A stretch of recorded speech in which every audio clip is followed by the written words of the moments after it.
Hey guys, this is Ryan Sean Adams. I'm here with David Hoffman. We are broadcasting live at the SmartCon Summit. This is, if you're here with us now, this is the EIP 1559 panel, the perfect day to do it. The Ethereum network has just hard forked its London upgrade and deployed a number of features, including EIP 1559, which is a feature that's been long awaited by the Ethereum community. And we have three EIP 1559 bulls here to talk about it on the panel. So this is a panel with three EIP bulls moderated by two other EIP 1559 bulls. That's David and myself. Guys, this is broadcasting, as I said, live at SmartCon. We also have this broadcasting live on Bankless YouTube. It'll be available in a Bankless podcast as well. We couldn't be more excited to be here. I want to introduce our panelists to you now. The first is James Wang. James is previously an analyst at ARK Invest. He's written a number of works, many that emphasize the real-world financial reporting that Ethereum offers to the world. He's argued that Ethereum is not just a cryptocurrency, but a global software platform with applications, customers, and revenue. You may have read one of his previous quarterly reports for Ethereum that he publishes on his Substack. He recently joined Amun as the head of tokens, and Amun builds a crypto index products for the Ethereum ecosystem and beyond. James, welcome to the panel. It's great to have you, sir. Thank you, Ryan. Love everything you guys have done for Ethereum and DeFi, and can't wait to chat with you guys. Well, we love what you are doing, sir. I want to introduce our next panelist, SquishChaos, internal medicine resident at University of Colorado. But you may have known him because he wrote this fantastic, almost 80-page report on Ether. He famously coined the phrase triple halvening to describe the upcoming upgrades that Ethereum is getting to its monetary policy. He also wrote one of David's favorite lines, I think. Ethereum should dream bigger dreams, is what SquishChaos said. Here's the dream of EIP 1559 here today. Squish, it's great to have you on the panel. Great to be here. Thanks for having me. Our third panelist as well, DC Investor. DC is a longtime Ethereum bull. He's also an NFT collector, maybe connoisseur. DC was the first to put a CryptoPunk as his Twitter avatar, one of the very first. And even before that, he was emphasizing the importance of ETH as an asset. I don't know now whether he's more bullish on ETH or NFTs. Hopefully we find out. I know he's bullish on EIP 1559, and maybe they all tie together in some way. DC, it's great to have you on the panel. Thanks, Ryan. Thanks, David. Excited to be here.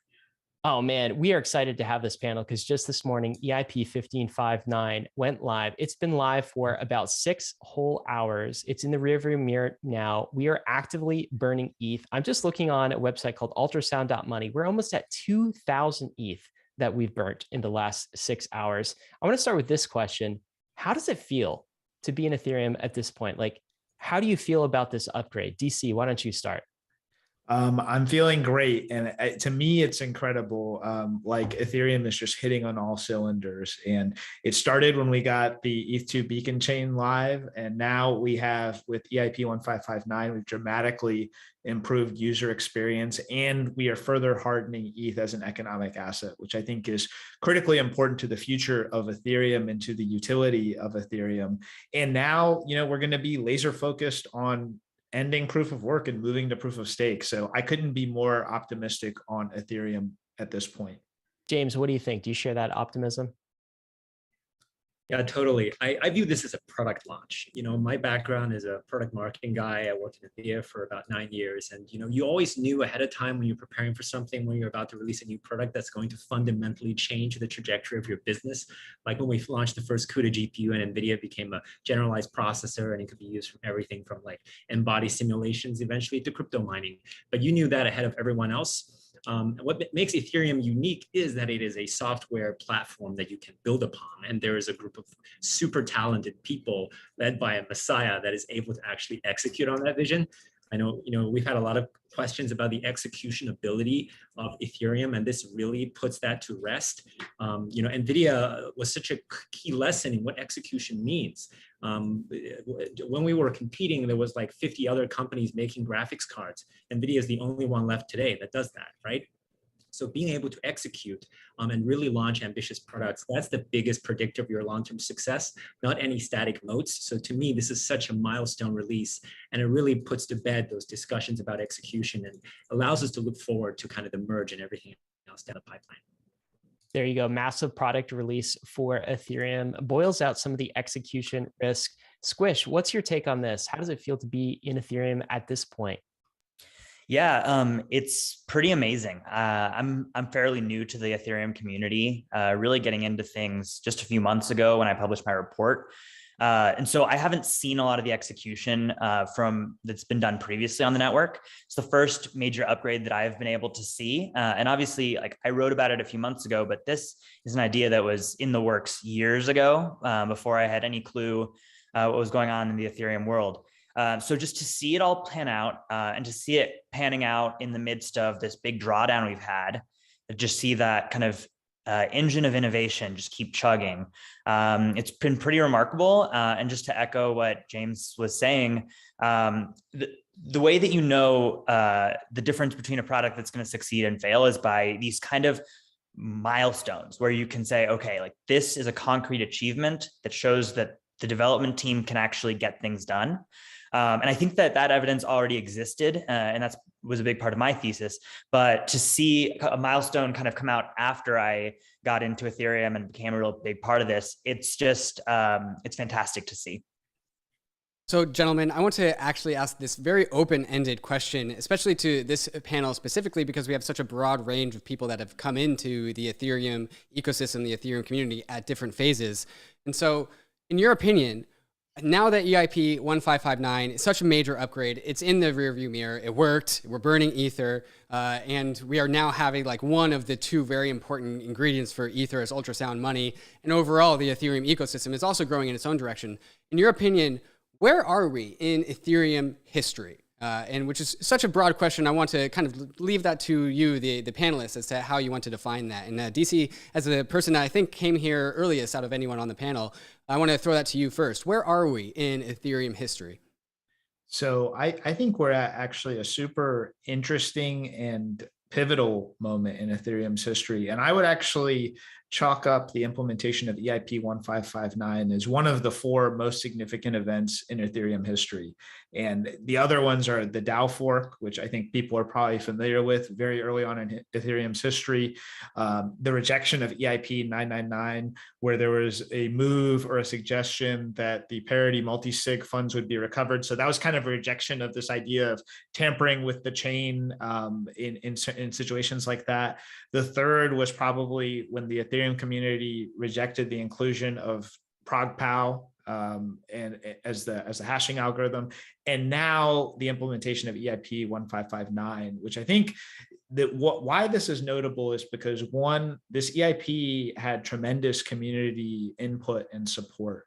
And it's been through a long process, years long, of being vetted and analyzed to determine if it's worthwhile. And now that it's implemented, it's finally created this positive feedback loop where usage of Ethereum now directly accrues value to Ether as an asset, and not necessarily price financial value. We don't know what that looks like, but it creates economic value for ETH as an asset by making it more scarce.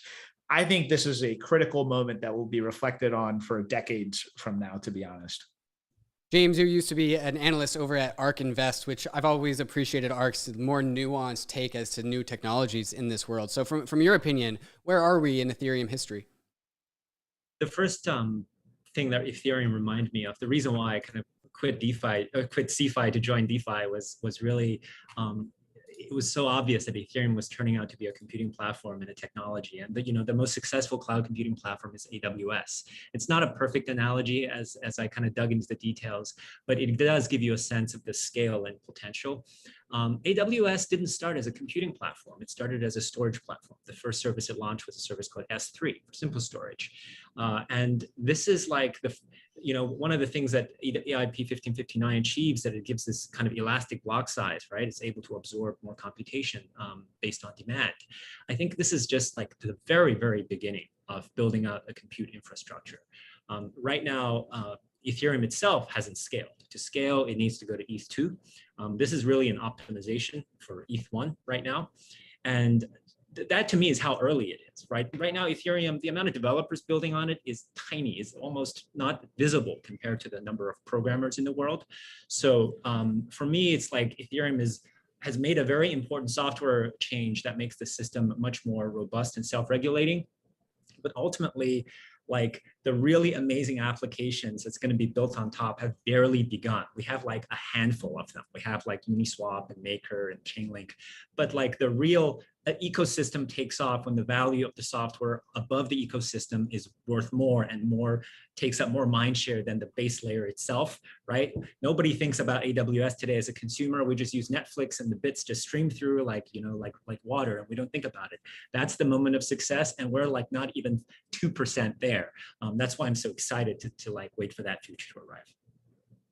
Squish, as one of the younger members in the Ethereum community, yet also one of the people that's written the most lengthy and in detail report on Ethereum and Ether, where would you say that we are in Ethereum history? And also where do you see us going? Yeah, I would definitely agree. I think it's early. And one of the coolest things I've gone through just learning about it is seeing all of the different elements of the Ethereum kind of infrastructure kind of be developed and see how people are thinking about it. So I guess I would point to kind of like 5 different elements. There's the security model, scalability, it's the second one, the user experience, the product infrastructure, what you can kind of do with it. And then the 5th thing would just be adoption. And when you look at all of these elements, it's very clear to me that kind of throughout Ethereum's history, people have been thinking about all 5 of these elements. But today we're at this pretty incredible junction where moving forward, a lot of really pivotal events are going to happen for each angle. So for security, we're moving from proof of work to proof of stake. And then you can kind of see beyond that a little bit to see staking derivatives and trying to further decentralize through those. For scalability, layer 2s are already coming out right now, but we're already seeing direct layer 2 onboarding, and sharding is kind of on the horizon. For user experience, obviously EIP1559 is a huge part of that. But we're also seeing future EIPs like 3074 and app level improvements as well. Infrastructure, we're seeing new products, whether you can collateralize everything now, you can fractionalize NFTs, and then we're starting to see the beginnings of some regulatory infrastructure, which some people are really worried about. But if I want in the future an NFT to hold legal rights or legal value, we're going to need some of that regulatory infrastructure too. Finally, adoption. I think DC spoke to this, but for ETH as an asset to be adopted kind of as an investment asset, EIP1559 just changes the way that it accrues value. And as a project, you know, when I got into this, I thought it was all about DeFi. And just in the last month, I've started to see there's a huge aspect of adoption around NFTs that doesn't really require the DeFi engine to be perfect before it gets off the ground. And so I guess this is all just to say that we're just in the thick of things. There's so much more in the future than there's been in the past, but we've already come so far. And so it's really great to kind of see where this whole project is going. You guys are awesome. Just fantastic panel so far. I want to ask this next question. Maybe we'll start with you, Squish, but you know, you wrote a paper called The Triple Halvening, right? And you clearly know the importance of narratives. You know, James talked about Ethereum as, you know, and framed it through the lens of, you know, if you were evaluating this as a company with quarterly earnings, what would it look like? DC has been talking for a long time about ETH as an asset, ETH as money, store of value. So I want to ask you about a narrative question. James was talking earlier about the execution risk that has maybe been boiled out of Ethereum. And I think that's interesting because it strikes me that Ethereum has had a negative narrative. Ethereum doesn't ship. Where is proof of stake? Like where EIP 1559, it's been 3 years. Where is it? Now I want to ask you a question about how the execution narrative has changed. But even more broadly, maybe how has the narrative for Ethereum changed within the broader markets? The importance of narratives in crypto, like no one has to tell anyone listening how important they are with analysts, with investors, with like the developer community. So Squish, my question to you is, how do you think the narrative changes for Ethereum post EIP 1559 shipping? Yeah, I mean, I think the first thing I would say is I completely agree. I think narratives are incredibly important, but it's not just because we want Ethereum to be better as an investment asset, because that's not really what we're looking for as Ethereum investors. We're not really looking for the asset price to far outpace the actual value of the network. We just think the network is incredibly valuable. And so we just want it to be fairly priced, and we think that's much higher. So in my view, the narrative plays a role not really in convincing investors so much, but actually just convincing like culture. We want adoption of the network as a part of society, and we want people to build that infrastructure. And if they're only going to build that infrastructure if we show them why it's interesting. As far as how EIP 1559 changes the execution narrative, I think execution is a really tricky subject. In the real world, we see this all the time, and people, I guess, somehow forget when they're applying it to crypto. But you can have failed product launches, and that really sets projects back. So, you know, if you roll out a new car and it starts exploding, like you're done. And so you have to test things, you have to validate things before you roll them out. And if that takes extra time, it's time well spent. And we've seen that a little bit recently. There's a project called Thorchain that recently went through a number of kind of highly publicized hacks. And so I think EIP 1559 and honestly, like a number of the prior updates show that the Ethereum team is taking its time, but not because there's nothing there. They're taking the time because they're building something valuable, right? And so we've had, I actually just posted a thread on this, but there's been a number of articles about kind of fast merge options where developers, including Vitalik, have talked about, look, if we want to merge tomorrow, like we can make that happen. It's just not a good idea if we want to avoid errors. And so if we really prioritize the value of the network, we should take our time. So I would encourage people to look at the time it's taking to ship as just an important part of like a responsible process, and see EIP 1559 as evidence that progress is being made. If you're not seeing it, it's not because it's being hidden from you. Look at the developer meetings, like watch the meetings, like become a part of this ecosystem. It's all public and decentralized. So nothing's being hidden from you, but products take time to launch. And I'm really glad that the developers are taking the approach that they are. James, how about you? I'm interested, same question. How do you think the narrative changes in a post EIP 1559 world for Ethereum? First, I'll agree with Squish that 1559 took longer to develop, but for good reason, right? The risk is now higher than when Ethereum was just a child. And it's funny because it took 3 years from Vitalik's first post to now, because it had this 3-year like debate and research in the public process of vetting out this idea, because you don't know if the idea is good, even if it's coming from Vitalik just with a post. And a protocol that is always like touting its process for vetting out like theory is Cardano, right? Cardano is like, oh, we have this peer-reviewed process with university professors. Now, I will take a bunch of squishes in a forum debating each other, actually writing code over any bunch of ivory tower university professors writing peer-reviewed paper, because this is real skin in the game, right? You're building protocols that actually affect economic livelihood for yourself and for others in the system, and you're like affecting changes, whereas professors are like mostly in a zero-sum status game. So I think this 3-year process has been very healthy. On the execution front, I would just say that execution is not something that is mostly interesting looking back. It's mostly looking forward. The reason why NVIDIA beat everyone was because it shipped new chips every 6 months for like 5 years. So the real question is, going forward, can Ethereum's developer community continue to ship every 6 months or whatever cadence it is, right?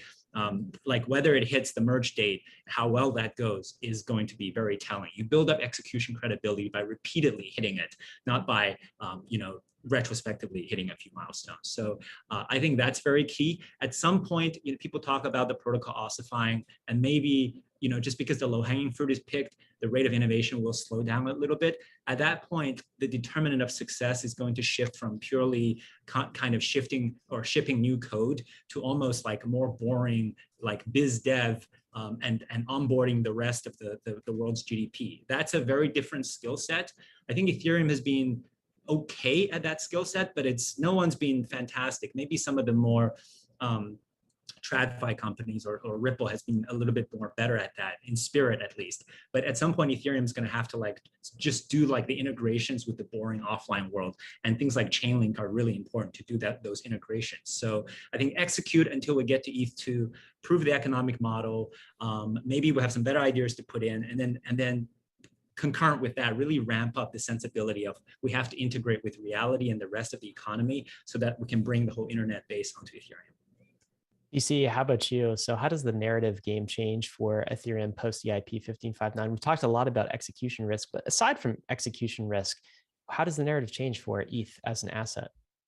I think the narrative is don't bet against Ethereum. And I think what we've seen is how Ethereum has really become an emergent phenomenon. And when problems arise, there's a really diverse and resilient ecosystem that steps up to solve it. And you can't say that about a lot of ecosystems in the space right now.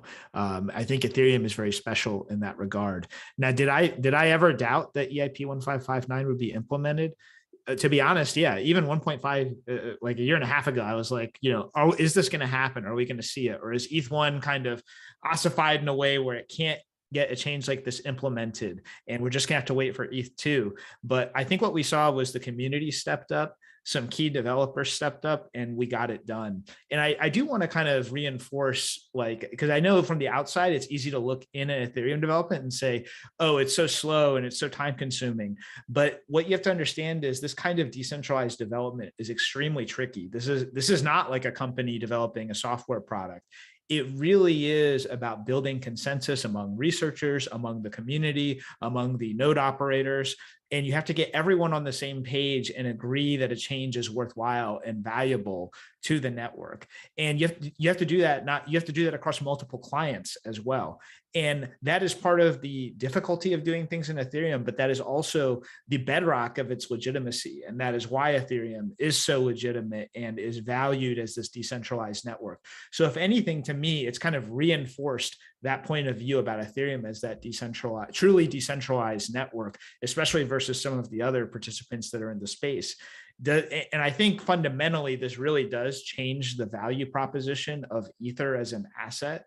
I talked about it earlier, but now you have usage that is directly driving value back to Ether as an asset. And when we see the use cases that have gained the most traction, a lot of it boils down to that decentralized economy. So the more strong of a decentralized asset we have, the more uses we can find for it in DeFi and in other applications. So I'm hugely bullish on this for Ether and the Ethereum ecosystem as a whole.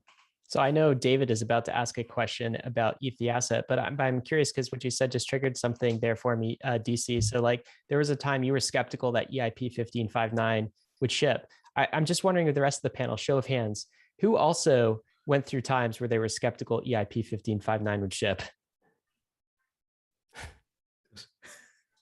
James and Squish didn't think so. Just you and me.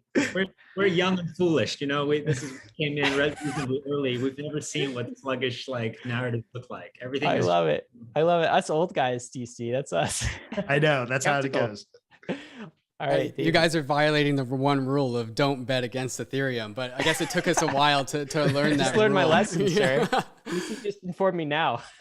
The answers that I just heard out of the panelists just talked about various, in my mind, just talked about various different ways that the Ethereum process and the Ethereum community is just like a very magical, rich environment. But in the world of crypto, it's hard to illustrate that to the newcomers, especially in such a short, succinct argument. When people come into the world of crypto, they pull up websites like CoinMarketCap, and then they see Bitcoin, Ethereum, Ripple, Litecoin, Bitcoin Cash. How do you guys explain the difference between Ether and the rest of the assets in the Ethereum or in the crypto world? And how does EIP 1559 help or change how you guys explain that? And James, I'll start with you. How is Ether a different asset from all the other assets we find in the crypto world? It's a very tough question, honestly. And I agree. This is like the first thing that comes up. I think maybe the first point is to delineate between Bitcoin and Ethereum. And we've done this I mean, you guys done this many times over at Bankless, but essentially it's a difference between a very fixed value proposition with Bitcoin and store value, and Ethereum, which is call it moderate plus programmable software platform. And it's like, I don't think we should try to sell people on Ethereum per se. We should just give them things to do that will make the value self-evident to them. So instead of trying to tell them, hey, here's the difference between Ethereum and EOS or Tether, or Tezos, I'll be like, hey, would you like to deposit $1,000 at 6, I don't know, whatever is the prevailing rate, 10% APY? That is possible, and it takes about 5 clicks. And that actually triggers a much more productive process with them, because it's something they can understand, because they've interfaced with the bank. They know the interest rate is 0.5% in the US or some minors percent in Europe, right? Which is absurd. And then you get them to move the money from their bank account to MetaMask, and then next thing they're in a year vault or compound, and it is going 5-10%. And the next question, of course, is why. And then we can get to the mechanism of where the yields come from in DeFi, and what does blockchains have anything to do with this. The other thing you can do is just to have them experience the magic of ENS. I've been just trying to onboard my friends to ENS, and it's remarkably hard. I would think it's super easy. I'm like, did you want the first Hotmail account? Did you want to be called like, I don't know, jason@hotmail.com? If you had it, that was awesome, or Gmail, but if you didn't, now you're john123@gmail.com. Getting the first ENS account with a name without a number is actually still possible, which is incredible, right? You can get a 5-character ENS address that works not just for sending ETH from point to point in the world, which is impossible before, but it even works across Bitcoin and Litecoin. It's a multi-coin address. It is email for money that's instantaneous, and it is small enough you can put it on your business card. So I try to expose people to these use cases. That's why I wrote that article, 5 actually useful things you can do with Ethereum, with crypto in 2021. And then you can, if people are interested, backstep to theory. Starting from theory, I think, is very challenging. Squish, you wrote 80 pages on Ether, the asset. So in those 80 pages, how did you separate Ether, the asset, from all the other tokens and coins and currencies that we find in this industry? Yeah, I mean, Ether, the asset, is different because of its ecosystem. It has just the most vibrant economy. It's being used. And ultimately, unlike a lot of the other assets, the activity on the network is going to drive asset prices and has driven asset prices today. So, and I think that's the biggest difference. I think when you buy a lot of these smaller tokens, you're buying kind of like hopes for the future. When you buy Ethereum, you're buying like current people who are today choosing to burn. How many ETH has been burned already? Probably over 2,000, yeah. Right, and that's like in the last few hours based on just organic network activity. That's what you're buying. It's proven they're taking their own dollars and they're burning it to get the value out of the network. And then just kind of going back to like what makes Ether, the asset, different, EIP1559, right? So just very concretely, before EIP1559, if you bought Ether not as an investment asset, but you just bought it to pay as gas, the act of buying it, that's demand, and that's going to kind of push up the price. But then if you're using that Ether as gas, that gas goes to miners, and the miners have to sell it, and that pushes down the price. And you don't get this very high, very efficient value transfer. The fees aren't really going to the asset very well.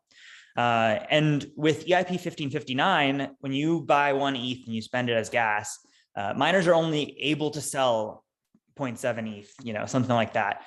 There's a net positive effect from using Ether as gas that wasn't there before. And so where before, I think a lot of these assets were being driven primarily from buyers who were buying as an investment, holding it and kind of net allowing the price to increase.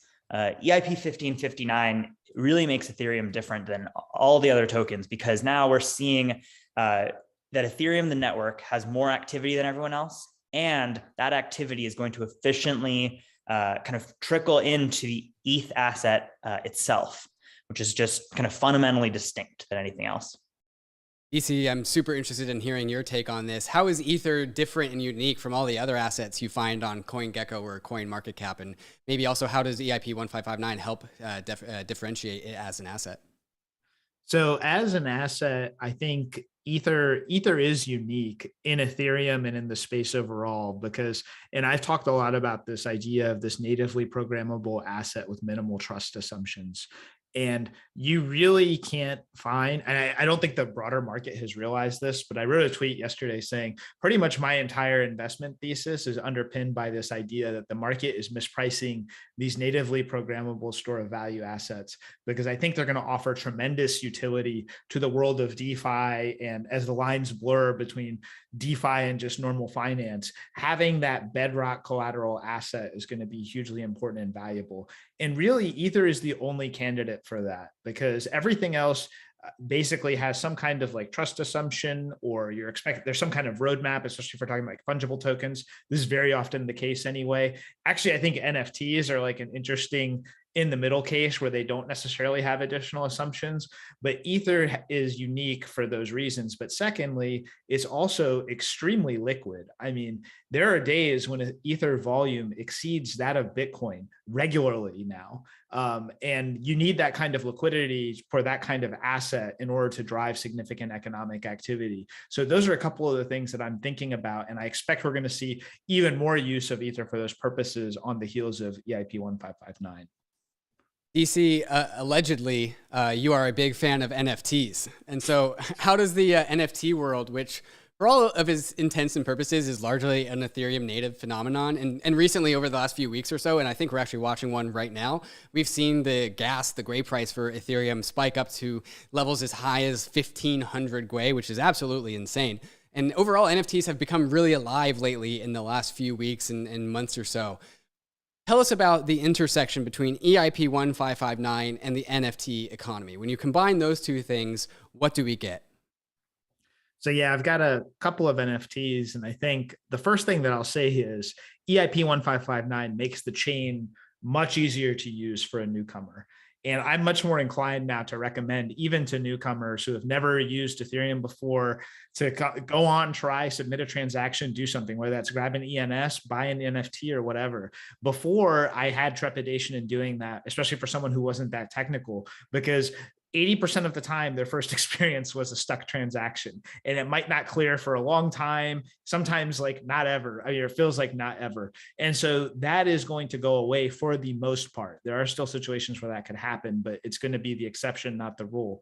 But I think I do want to kind of reinforce this idea, because I know NFT auctions have gotten a bit of a bad rap because, like, well, it drives up gas prices. Is that Ethereum's fault? It's actually the fault of the way that the NFTs are being issued in a lot of cases. What you see happening is they're using a gas price auction as the buyer selection mechanism. So rather than pricing their NFTs appropriately so that people buy them and people are paying close to the value that is provided by them, they are instead seeing, oh, this NFT is really valuable and I can buy it for 0.1 ETH, but I can also sell it for 1 Ether directly after the drop, right? So that basically gives them 0.9 worth of ETH that they could spend on gas and still net a profit or something like that. That is the problem. And that's why you see gas prices surge during some of these. I think that kind of model is actually going to be phased out. So I don't see that persisting. And I know we've talked about this a little bit, but I think it is important to note that EIP1559 is not really expected to affect gas prices in like a meaningful way, though it will reduce the incidence of these bidding wars where people keep bidding on top of each other, because if people mostly paid the base fee, that's going to be more accessible to more participants. But during periods of high demand, I do think it reinforces this positive feedback loop on ETH that we've talked about a lot. And I know we just talked about this a second ago, but it's just this idea of Ether as this scarce programmable asset. I think you're going to see similar demand around NFTs. For some of these really high value NFTs, you're going to see them increasingly used as economic collateral, which is just like totally untapped space that a lot of people are not ready for it yet. But Ethereum is going to be the best fungible version of that, but you'll have NFTs alongside that as well. Guys, I want to ask this next question to Squish. So what's interesting, of course, is the Ethereum roadmap doesn't end here, right? In fact, we have another major catalyst sometime in the next maybe 6 to 12 months or so. That is what we are calling the merge and the end of proof of work issuance and the full migration to the beacon chain of proof of stake. Squish, you put out this idea of the triple halvening, right? And I want to like find out from you at what point we are in the cycle and what's coming in the future. So is this the first halvening in the triple halvening, or like where are we now, and what's coming ahead for the Ethereum roadmap as part of the framework that you've laid out? Yeah. So first, this is a 30% reduction in sell pressure. So it's around half of the effect of a Bitcoin halvening.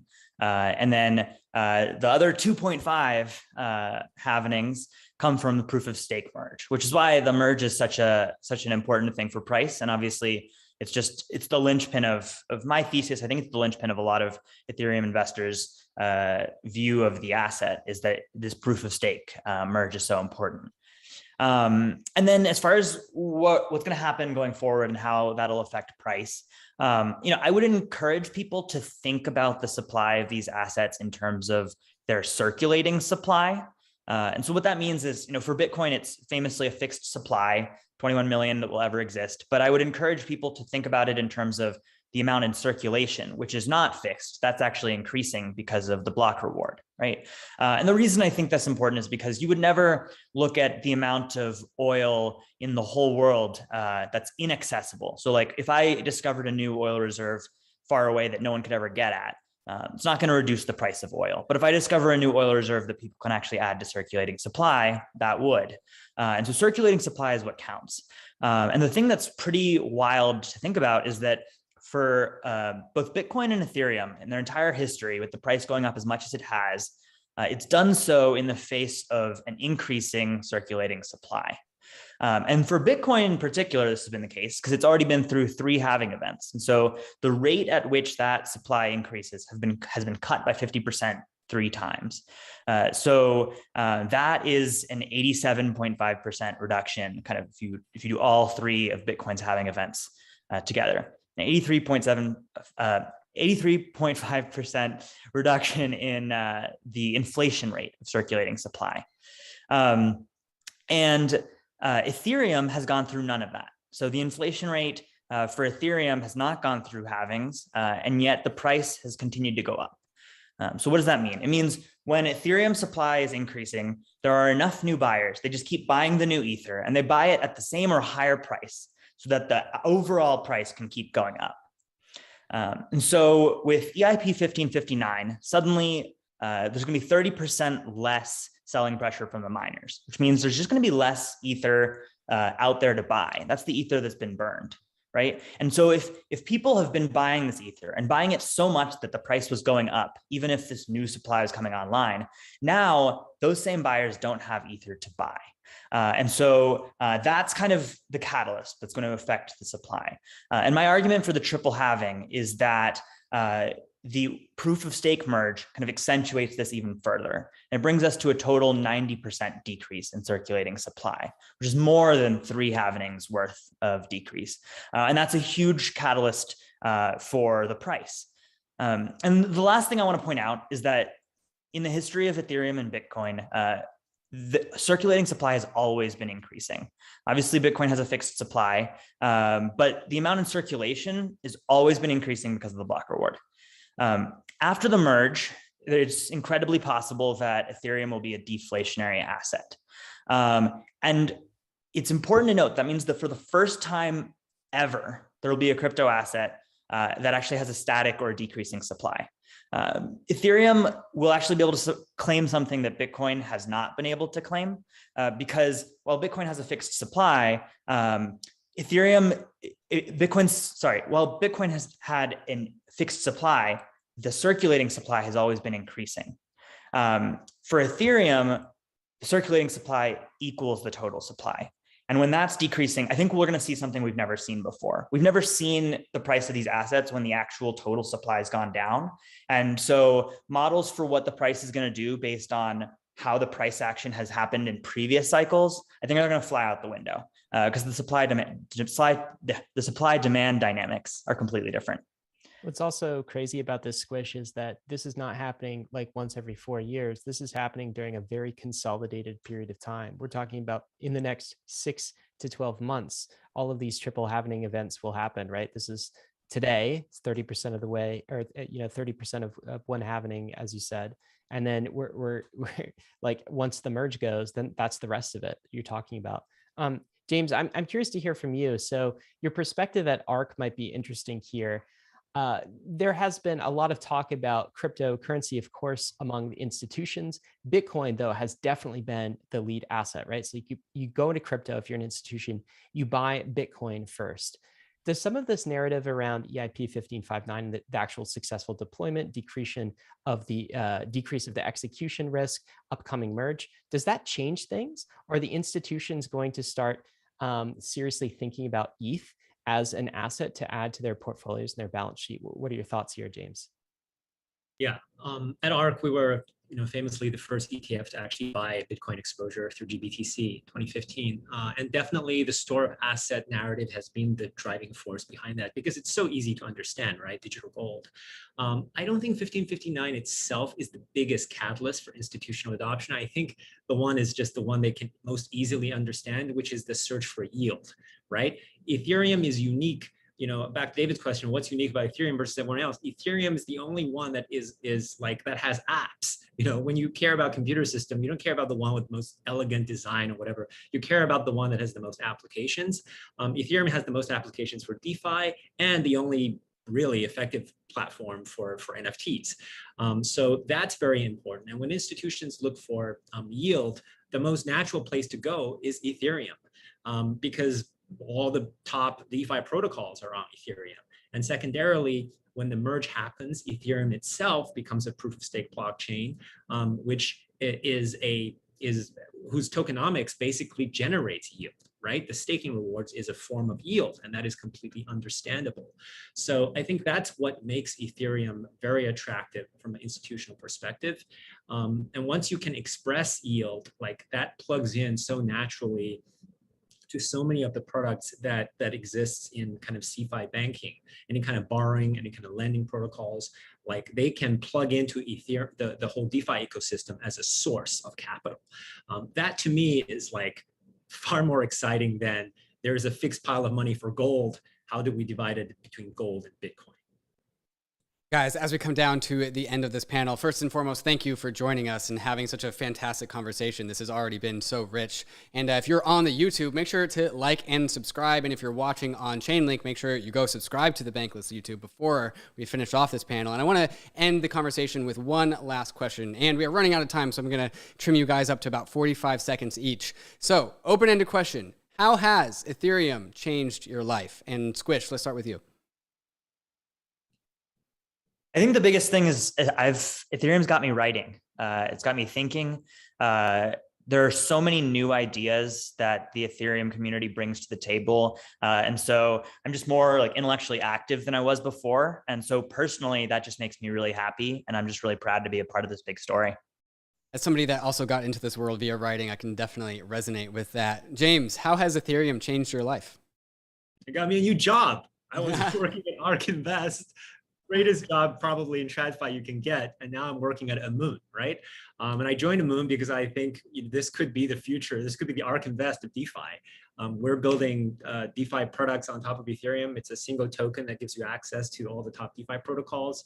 And we have so many more great products in the pipeline, talk about execution and product pipeline.